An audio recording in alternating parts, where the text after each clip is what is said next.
To kick off Season 2, Mike and Ryan talk about more misadventures in home brewing. Cheers!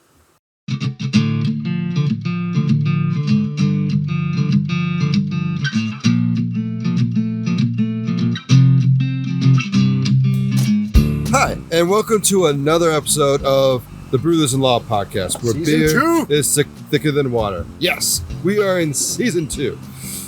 Join us on a journey discovering homebrewing, craft beer, and more. I'm Ryan, and always with me, starting off this wonderful Season 2, is Mike.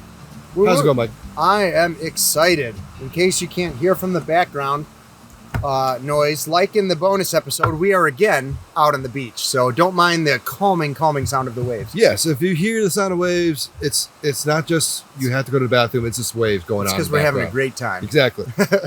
So, we're going to dive into our first sip, and this was actually a gift to me. Not really a first sip it's a first nibble. Nibble. That's weird. Let's not do that one. It sounds very weird. I hate it. So, I got a wonderful gift in the mail from Celeste Roberts, who close friend of ours. Thanks, Celeste. Friend of the podcast. Friend of the podcast. So, she sent me some beer jerky, and I sampled some already, and now I want to share. So, I'm excited. Have 3 versions of it. We have wheat beer, porter beer, and IPA. So IPA beer? Yes, IPA beer. So, I'm going to... Now, what kind of meat is this? I believe it is beef. Beef jerky infused with craft beer. Okay. So, I'm going to crack open the wheat. We'll get a little sample. I'm curious about this. What exactly flavor wheat is going to add to jerky? We'll sample this as we go through, but we'll do the wheat to start off. You know, I said we just ate dinner, and I said, man, I'm not even hungry, but I could totally nom some jerky right now. Yeah, it's so good. I'm trying to find a small piece. I know. That's a really small piece. There we go. That's good. So that's the wheat beer. Not to be confused with the porter beer. Or the IPA beer. Or the IPA beer. I mean, it's good. It gets a little bit of sweetness like a wheat would. I could see that because a lot of people say that wheat malt adds, for lack of a better descriptor, a malty kind of character. And I could kind of see that being an overtone here. I'm assuming they infused it with a real wheat beer.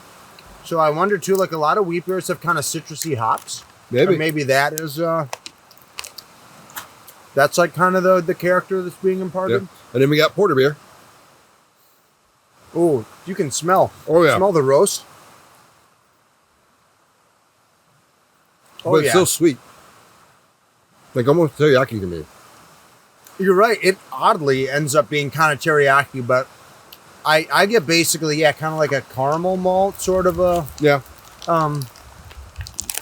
almost just that kind of the kind of sweet roasty sort of quality that like a kind of sweeter side porter or stout would have. And this is IPA beer. All right. And actually, this is Mal's favorite. So. Oh, it is really good. Yeah. Oh, that's delicious because it has that nice citrus kind of pop to it. Yep. Like hop flavor. Oh yeah. Yeah. That's probably I can eat a lot of that. Yep. We got more, so don't worry. We'll sample more. We gotta save it with the We're gonna share it with everybody else that's here, but maybe we shouldn't. Yeah. We should just eat it all. Yeah. All right. Gotta keep the father-in-law happy. Yeah. So let's hop into today's topic. Mike. That's fun. I know, right? Yeah. So, let me just finish chewing on this jerky. We should have got real close to the microphone while we were chewing and done a little ASMR bit. All right. So, as anyone who's been with us for a while knows, we started out Season 1 celebrating not the successes of our homebrew careers, but the screw-ups, the misadventures. And I like to think that Ryan and I have grown a lot as homebrewers over the course of the first season, in part as a function of doing this podcast and doing research and, thinking about things in different ways and having these conversations. And that's really great.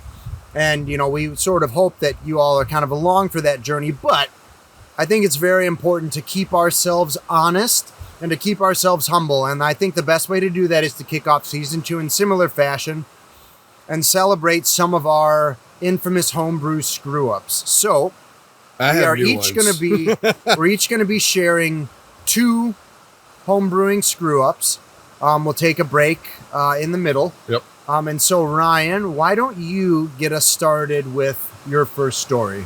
So my first story is a brand new story. It literally happened at time of recording this month.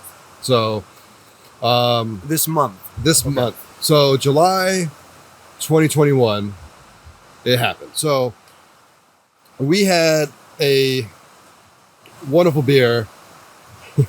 We had a wonderful beer that I actually brought here called The Dude. No, that's another misadventure. But I may or may not have spilled some, like all of it, a half hour ago. But so I made The Dude. I wanted to specifically brew it for this trip because it's a nice light beer. As you guys heard in the beach beers, it's very light, very easy drinking. But I wanted to make some changes to it. So I got this app on my phone. You enter your recipe, and it tells you what your original gravity is, your final gravity, and then that'll give you your ABV. So my handwritten notebook had all my recipes, so I was transporting it all over there, and I entered this recipe in, and it came up an ABV of like 2.5%. And I'm just like, that can't be right.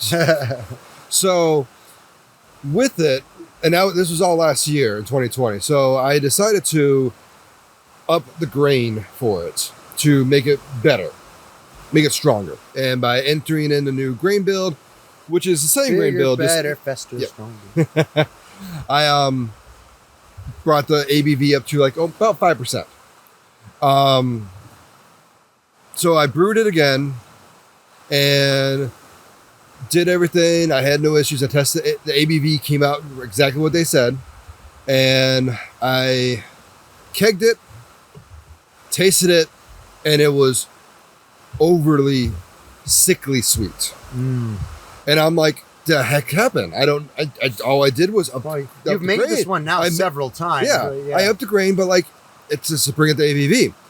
Come to think about it, you up the grain, you had to up the hops with it. Oops. So I made a bad beer. Let's just be honest. I made it, and it sucked. But I did actually get it remade in time to bring it up to the cottage with the original recipe. And oddly enough, the app said again it will be 2.5%. It was actually about 4.5%. So still a little weak, but still perfect. When judging, because like it tells you what it thinks the original gravity will be, and it was off from what they thought it was going to be. So it changed a little bit and it made it a little bit stronger. Yeah. So that's my first wonderful misadventure. I'm glad that it had a happy ending. Happy ending, yes. A happy ending, because it was a delightful beer. We were just drinking some earlier. And a side misadventure with that is I then proceeded to spill out the rest of it. Yes. Yeah, that's actually a nice bonus misadventure. So before I do mine, Ryan has this very nice little like carbonated growler. You know, it's like you can screw on like a cap that has a CO2 cartridge in it, and then you can basically pour draft out of this growler. So it helps the beer stay good longer, and it just looks like super, super nice. But I didn't realize when I wanted the beer to stay cold. You know, we all took samples, and I really, really was looking forward to having another pint or two later. So I shoved it in the fridge, and when I shut the door, something kind of ran into the nozzle and turned it on. And so it all just drafted into the refrigerator and then down all over the floor. It was a party foul writ large. Yeah. It took about 3 towels to clean up, and I feel awful about it. And I still have some at home, so I'm good. It's for you guys. It's mostly, no, I don't feel bad for you. I feel bad for me because I can't have any more now. Yeah. And the rest of us. And you at least have bean flicker, which is what I base my recipe off of. So you at least got that. So, but let's go into your actual misadventure. Okay. So this one has come in the Newton household to be known as the Cider Works debacle. So I think I've heard this one. You know, if you've ever seen at Best Buy or whatever, those like Mr. Beer kits, you know, it's kind of an intro, you know, kind of if you don't want to actually get into homebrewing, if you have a friend that has expressed interest in making beer, you want to get them a present, you can just get them a little Mr. Beer kit. They can make a thing of beer. You know, it kind of takes care of everything without having any major equipment. That's, I think something a lot of people are familiar with. Well, my wife for Christmas one year got me a similar kit, but for making cider. Mm-hmm. And so it came with this nifty little plastic fermenter that like even sat on a stand, so it looked like one of those huge conical fermenters that like breweries will have like out in their front lawn or whatever, like those kind of classic like giant fermenters that are so characteristic. It was really neat. It was fun. And it came with just basically like apple juice concentrate or apple cider concentrate. You dissolved that in some water, you heated it up. Mm-hmm. And then you pitched your yeast, which was also sent. It was just like a dry pack of yeast. Yeah. So really easy, kind of down and dirty, just like kind of dip your toe into the hobby without having to put in too much effort. So that was fun. We did that. We fermented it. That all went fine. And then we came to bottling, and it also came with bottles, and they were those, those Grolsch top bottles where like they have the little, they're kind of like, they're also called snap tops, where they have that little metal thing that kind of helps, and like a plastic top, they're reusable. You just kind of like push the metal thing down, it snaps that's the plastic cap on. Mount Wanahakalugi misadventure from last year for me with the mead. Oh, that was also in a Grolsch bottle. Yeah. So if you like as a listener don't know what I'm talking about, just like Google image search Grolsch style bottle and it'll come up. They're useful bottles. I love them. But they're very good. I'm kind of I have another set that I'm planning on using to bottle with sometime soon, whenever we get around to it. But yeah, so no knocks on these bottles.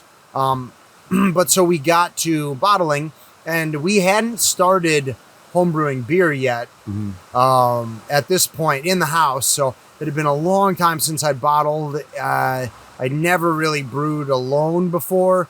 We didn't really know what we were doing.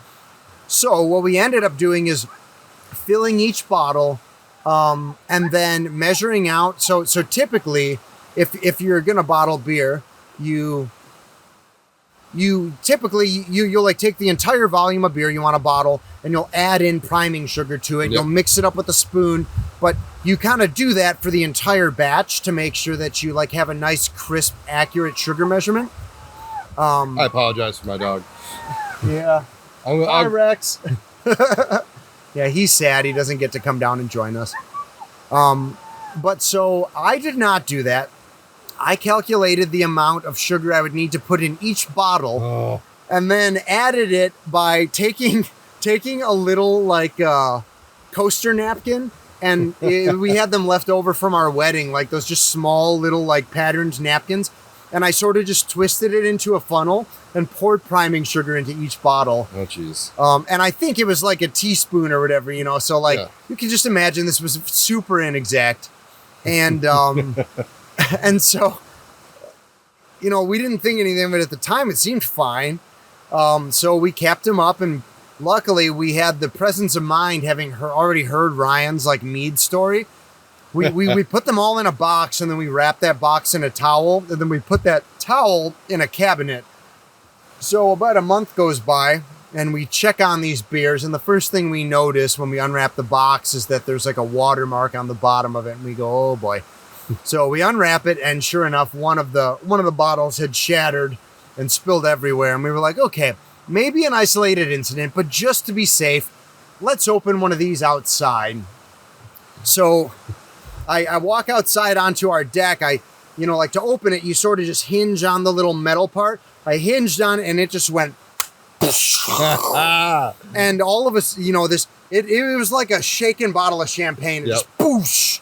This just firework of cider into the air. By the time all was said and done, there was about an inch of it left at the bottom. Maybe an ounce of like the 16 ounces that were supposed to be in the beer. The cap actually, it pounded off with so much force that the cap and the little metal wire flew right off. Oh, wow. We had to go on the lawn to find it, and we found it probably, 10 yards away. And so Haley and I just kind of had a good laugh about it. So we're like, okay, well, we may as well just kind of rip the Band-Aid off. So we took the whole box outside and just just set off Cider Works for about 10 minutes. When all was said and done, of an entire batch of, I don't know, 2 gallons worth of this stuff, we filled half a growler full of cider. Was all that was like salvageable out of these bottles. And like the funny thing was, like I said, it was we didn't just over carbonate them. They were super inexact. Some of them were duds and were basically flat. Okay. Some of them were redonkulously over carbonated. Like it was just a rookie screw up. Yep. And yeah, we ended up getting a half a growler that we just stashed in the fridge and drank like still afterwards. And it just, yeah, it wasn't that great to, whatever. It was like a kit to begin with, so it wasn't going to be exceptional, but I think carbonation would have helped a lot. Yeah. So yeah, it's a pretty funny story. And we ended up firing off, I think 4 or 5 of those bottle caps ended up in the yard.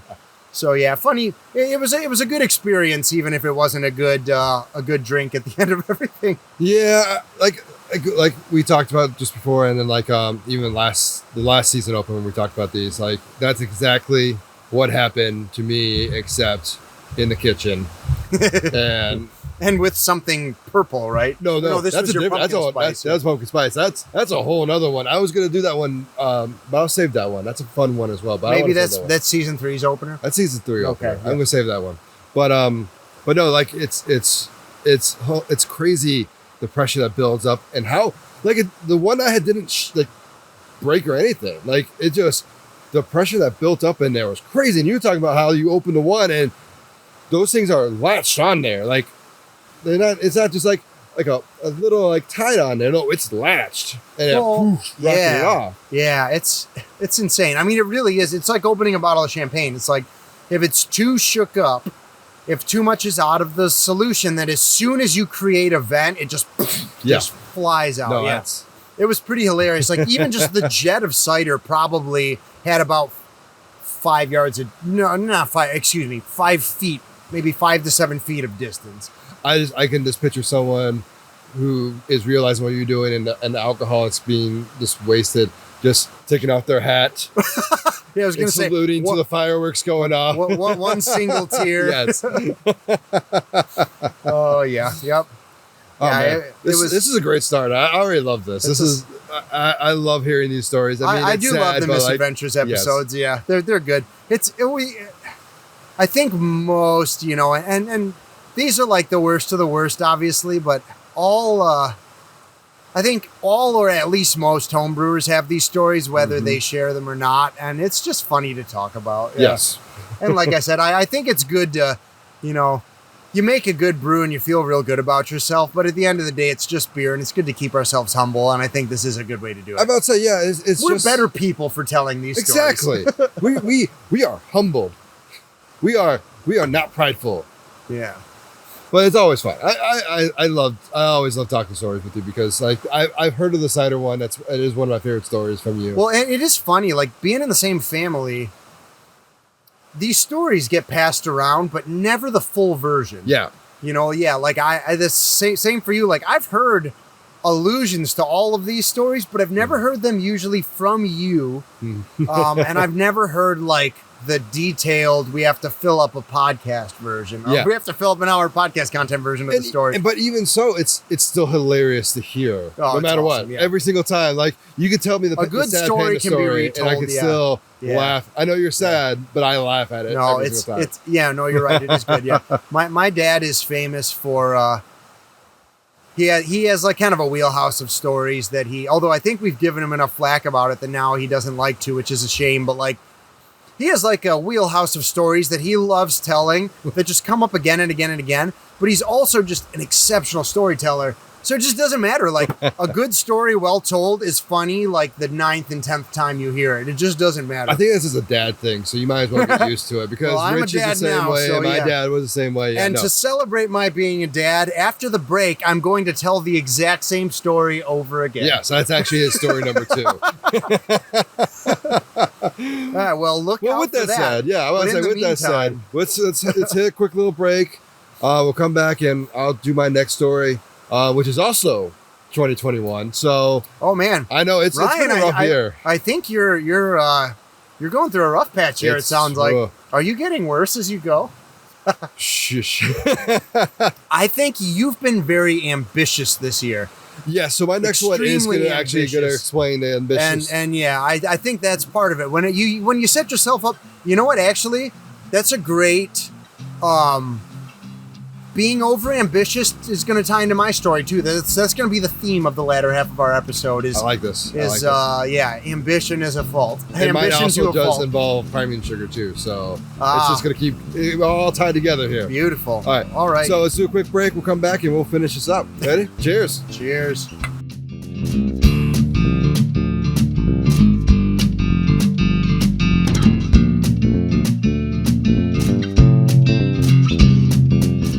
One heist, 6 plots for betrayal. When Raya Cautela cons 5 other thieves into helping her steal a magical artifact from the most powerful man in the world, she knows she's playing with fire. What she doesn't know is that the rest of her crew is just as underhanded as she is, and they all have plans of their own.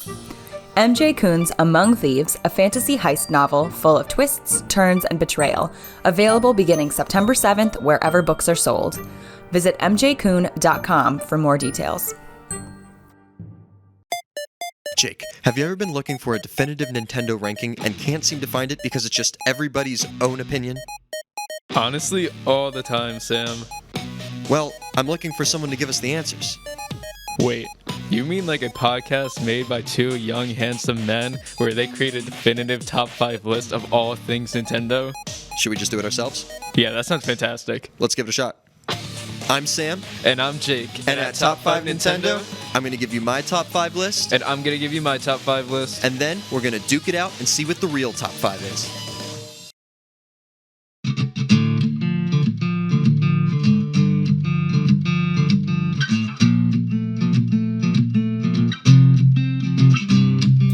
And we are back. So, Ryan, I believe it is now your turn again, and the focus of today's episode is apparently over-ambition. Let's talk about that a little. And apparently priming sugar and priming sugar, yeah. So, for some that don't know, my wife, Mallory, has a book coming out probably around the time this comes out. Yeah. So, she has it's called Among Thieves, and it's very good. It is very good. And you should buy it. Yes. You pre-order and buy wherever you buy books. Fantasy heist novel. Excellent. Ocean's 11 meets Game of Thrones. Done. Okay, sorry. Anyway, all the plugs are done. We were obligated to do that. I'm married. I have to. But so I was challenged by a fraternity brother of mine to say, you should do a 6-pack to theme with this beer. And I'm like, okay, that sounds cool. I'm pretty sure he meant do a 6-pack of one beer. Yeah, make one beer and portion it out into 6-packs. I heard it as make 6 different beers. So that's what I did. So Ryan went, challenge accepted. So I actually designed 5 beers and 1 mead altogether. And it was I have to say it was a challenge, and a lot of it came down. And not just that, but like, how many months did it take you to brew all of these? Like, you were churning them out for a while. Some of them I did quick because like the mead I did real quick because it needed to age. So it needs 6 months to age. So I needed to make sure. I felt like for a while you were brewing like every week. I probably was, honestly. Yeah. But then you knocked at least first draft of most of them out over the course of couple months? I think I knocked 3 out in the first month or so. Yeah. At least got them started. That, at least for me, that'd be a lot of brewing. And so they're all different styles. I won't go into it because I'm actually saving that for another episode. It's a fun episode I want to do later on.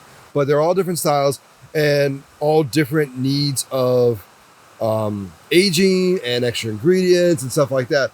But the one issue I did have with this was bottling. I haven't bottled since college. I'm surprised I still had the little machine that bottles and even had bottle caps. So priming sugar again. I didn't do it that way where I did it the actual way where you pour all the priming sugar into a bucket, but I was only doing 1 gallon batches. So getting the right amount of priming sugar to go in there was a little trickier the smaller you get. Yeah. So the first few batches, I thought I put enough priming sugar in. I didn't. And there were other issues to go with it, but the priming sugar was the main thing, in which I had some that just like Flat. like literally no noise happened. I'm like, oh Yeah. crap. And then Just a I little metal still clink. tasted it. And it also had like there were other issues I had with these beers, which other misadventures to go along with it. And I'll dive in a lot of those later on when we do that episode. But the main one I had with this was priming sugar and getting it all carbonated properly. And it was a beast of a thing to do. And like you said, it's Well, it's demoralizing over- when you have 6 to make and you have to redo one. I know. This is a big enough list already. I've done 3 already, and I'm about to do a 4th one because the fourth. So you're not all the way there yet. No, Okay. I got to redo one more. I have all the ingredients for it. I just got to do it. Boy. It's the old ale that I have with it. So You gotta get a better scale, apparently. I know, right?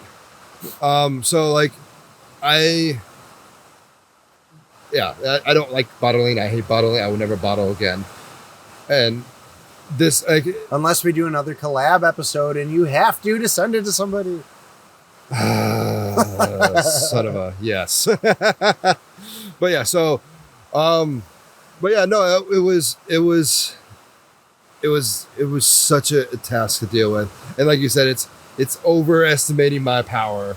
I was Anakin, and I thought I could do more, and I just could not. And yeah, and when you're sort of overreaching and like feeling like you're like falling behind or like kind of, I don't know, just feeling overwhelmed a little bit, it's just mistakes come so much more easily. You rush through things. Yep.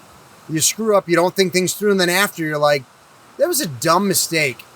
If I was in my right mind, I never would have made that mistake. But I wasn't thinking. I was trying to rush. Yep. I was like caught up in how much, I had to, the enormity of the task. Yeah. Well, that's how it was honestly with the dude not putting in the hops to balance out the extra grains and malt I put it in. So yeah, no, that was just dumb. Yeah. All right, so let's continue this theme of overestimating our power. All right. So I'm going to take you back to a young green Haley and Mike. We've just brewed our first thoroughly okay American Amber Ale. And we're feeling pretty good about ourselves. So what do we decide to brew as our next second beer ever?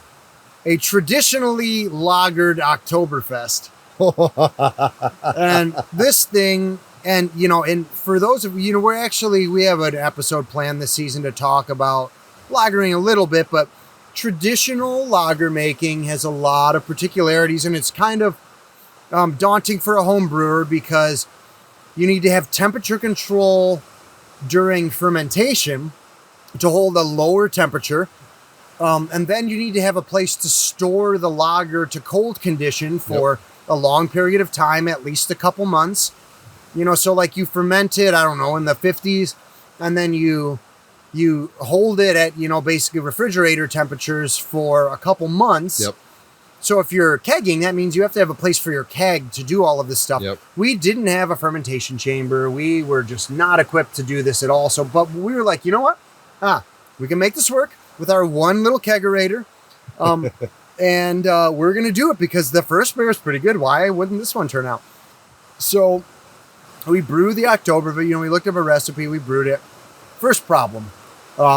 We were trying to brew it in traditional fashion in the spring to drink in the fall. German, the style is called a Märzen because it's traditionally brewed in March and drank in fall. Yeah, Märzen means like of March or whatever. Okay. March. Yeah, but so Germans love that because like Maibach means like May Bach beer. I thought it meant my buck with mine. Yeah, mine. Yeah, but so we brewed it in March. If you live in the Michigan area, you know that cold snaps are very common all the way out until basically the beginning of June. Like really through most of May, you're liable to have a random freak snowstorm. So of course if you've listened to our Brew Cave episode, you know that my kegerator is out in our garage. Yep. And so, of course, we used our kegerator for temperature control. I just kind of fiddled with the dial. You know, we didn't have like an actual temperature controller. I just fiddled with the dial to try and achieve roughly 50 degrees. Yeah. Just kind of, turns out it's really hard to make a refrigerator do. So that was the first problem. The next problem was then that we brew the beer, we get it in there. Then all of a sudden there's a cold snap and it's like 10 degrees for a week. Yeah. So a refrigerator can't, there's no heating element. It can't heat the beer. So then at about, I don't know, a week and a half through fermentation, which for lagering is not that long. Lagering can take, lager fermentations at lower temperatures can take, up to, 3-4 weeks. Okay. I think at least. So like the beer went down to like refrigerator temperatures, which is not good. The yeast can't work there. Yep. A lot of them will drop out of suspension. So we ended up like, what our solution was twice a day. We were opening the refrigerator and blowing a space heater into it, which worked okay. I didn't know this. Yeah. But so then the problem was once we forgot and we left it on for like 4 hours. And when I felt the keg, like it was probably like 70, 80 degrees by the time we actually realized what had happened. So like these poor yeast. Oh my God, this is hilarious. Yeah. So it was a train wreck of a fermentation. Unsurprisingly, our final gravity was a bit high because after all of that stress, the yeast were most likely just like, nah, brah, I quit. I am not doing this anymore. They either dropped out, probably most of them dropped out during the cold snaps. Yeah. But either way, they, we ended up with kind of a weirdly high final gravity. We didn't really know what to do about it. So we just we were like, well, here's what it is. Yeah. We wanted our kegerator for our next beer. And we had basically our plan, we can fit 2 kegs into our kegerator. Yeah. So we'd planned on just lagering, letting it take up one of the spaces while we drank other beer out of the other space. Yeah. So we did that for a while. We decided to try it during summer. And you tried some. It was okay. It was okay. It was yeah. kind of malty and overly sweet, which at the time we were like, oh, we must just be the recipe. It was almost definitely that it hadn't fermented out and there were just still sugars left in there. Yeah. And that was what we were tasting, but it was like, okay, kind of, like malty, overly sweet. So we renamed it from just Oktoberfest to Bachtoberfest because Bach beers are like malty and they can be a little sweet. And we thought we were very clever and whatever. We kept aging it. So, but we were kind of worried because we were like, this is not what we want. It doesn't drink like an Oktoberfest. It's like rich. It's hard to drink more than 2 or 3 ounces at a time. Yeah.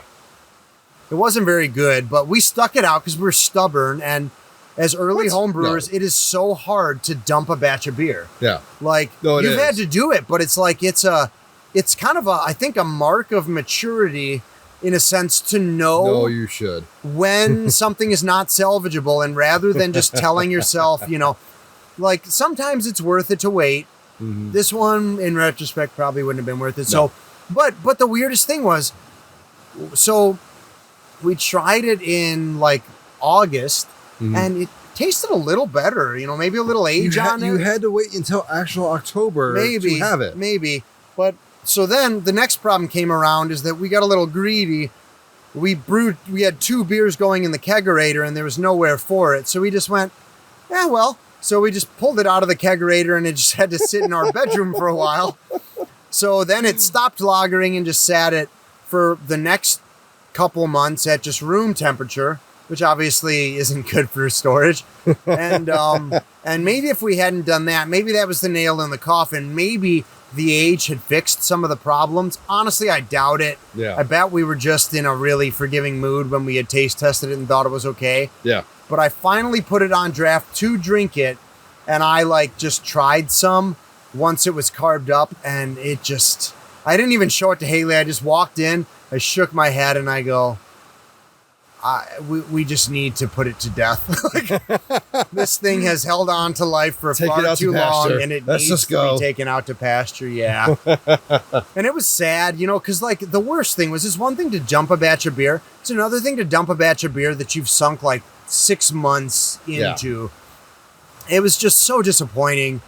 And like we by that point had brewed a few more batches. We had understood how dumb it was to like try and do a traditionally lagered beer with the equipment that we had, but it was too late, and we were like, no, we're gonna ride it out and just see what the age will do. And it didn't come together. Really, the age just kind of, we hadn't handled it well. It tasted oxidized and old and just gross. Yeah. And yeah, so it was a sad day, but honestly, it was kind of like, it was like when you finally let something off your chest. It was like a weight had been free. We had one keg free, and we were just free of the... and now I can make other beers. Now I can make other beers, yeah. And so that was that. And honestly, we haven't tried brewing an Oktoberfest since, because it was just a sour experience. And yeah, I'll be honest. Yeah, I don't know if I would maybe like to just play around now that we have temperature control and we're a bit more experienced. Yeah. It might be fun to try a traditional lager again, but it was just such a bad first experience. I'm loath to try it again. No, I get that. I definitely get that. It was just a whole saga. I know, especially because that's like a beer. I know you and I talked about like Oktoberfest, like we'll talk about Sam Adams in the past. Like Oktoberfest Sam Adams is one of my favorite that they do to this day still. It's like it's almost my version of pumpkin spice coming in. When I see the Oktoberfest starting to show up, dude, I'm like, that's for me too. That's my sign of fall. Rather than pumpkin spice, yes. Haley and I usually make a habit of just like buying out all the various Oktoberfest we can find, both the local versions and then like the German imports. We get a few that we can get our hands on, like the Hacker-Shore, what is the other big one that's pretty easy to find? Honestly, I can't think of it right now. Yeah. But this same. That's like our go-to fall beer, but I guess we'll just buy it instead of make it currently. Yeah. I mean, that's what happens sometimes. Sometimes beer is just too, well, even like anything, it's just too hard to make. So you're just like, I'm not going to waste my time. I'm just going to go ahead and like sushi. Yeah. Like I have made sushi in the past. It's not very good. So I'm just going to spend the money and just get it someone else to do it. Our father-in-law said that about rotisserie chicken too. Yes. He put in the work to make one on his grill, and at the end was like, I can just buy one for $4 at the grocery store, and it tastes just as good. Well, do we have time to like maybe bring up the mood with some talk of success? Or would you be cool with that? Real quick. Yeah, we'll do a success story. Okay. I think just to bring the mood up a little bit, why don't you talk about the homebrew success? Just like not a story, just a quick couple sentences. What's like the most recent homebrew success you're real proud of? It's probably actually like I actually made my first real clone of a recipe. So I made a clone of Modelo Negra, and it turned out very well. Like I made slight changes to it, and it turned out very, very well. So I was happy with that. So that's my success. What about you? I would definitely call that one a success. So honestly, it's probably the one you tried tonight. We made a beer that we called Uberlin, which is, if you're a fantasy reader, it's based on a kind of a dark god from the works of Michael J. Sullivan. It's a nerdy reference for anybody who's into that. I think that might went over my head. So yeah, but it's so basically we wanted to make. I've talked about in the past how I love Oberon. Bell's Oberon, but I haven't really wanted to clone it because, again, like I'd rather just buy it because unless I get the clone absolutely perfect, I would rather just have the real thing. Yeah. So what we did instead is Haley and I basically were struck by the idea that, like in German wheat beers, you have the Hefeweizen, which is the light version with this really distinctive yeast character, and then you have the Dunkelweizen, which is the dark version, same yeast character. Yeah. So we did basically the American version of that. We took Oberon bottles and we harvested yeast out of them, Bell's house yeast, and cultured that up, and then we made a dark American wheat beer with it, and then we fermented that at a higher temperature to try and capture that kind of fruity Oberon ester character. And I love the way that this beer turned out. It turned out really yummy beer. So yeah, that's my success. Yeah. That was kind of something we won Yeah. past of winged. And you know, it was like probably the biggest stretch we made where we were just kind of trying to do something new, not make something to style. Yeah. And we were really happy with it. Yeah. So yeah, it's not all doom and gloom. Yeah, it's not all doom and gloom. That's what I was looking for. Well, All right. I think it's great. And so It's been fun. let's do this. We got to do this right now that we're veterans in the podcast world. Not as much in brewing, but we're veterans in the podcast world. So you can find me on Twitter at Rambo Coon. You can also find brewing stuff. I am on Twitter with that at Wise Old Owls Brew, and I have made my reach out to the Gen Zers, and I am on TikTok with What? yes, Mine's on I am TikTok. on TikTok. I know it's crazy. I don't do a lot, but like every so often I get a video in there, and I am If on you there do with Wise too Old Owl much, Brew. as you'll well. alert the Zoomers to the fact that there's like a poser amongst them. I know they probably already know. There's a Let's just be millennial in honest our here. midst. And then where can they find you? They can find me Nowhere. by tweeting the podcast at Brewthers-In-Law. Yes, I don't have a big social media footprint. I'm not on the things. But I would love to hear from you via the podcast Twitter. Yep. And if you'd like more info about our podcast, you can also go to our website at brewthers-in-law.com. Yep. And then, of course, you can find our podcast anywhere you listen to podcasts. Please make sure you rate. Let us know how you feel about it. Give us any kind of stories. Yeah. We love to hear love that kind feedback. of stuff. Yeah, we love comments. Yeah, we didn't have we have no cell service where we're at, so I can't pull up anything. But for the next episode, definitely Next we'll have some listener feedback and maybe some questions from other people as well. So, All right. but I think this is a great way to start season 2 off. I Great think start. we did good. Always start with failures, follow with successes. Exactly. And we got more since next summit. So until the end, cheers. Cheers. Solid.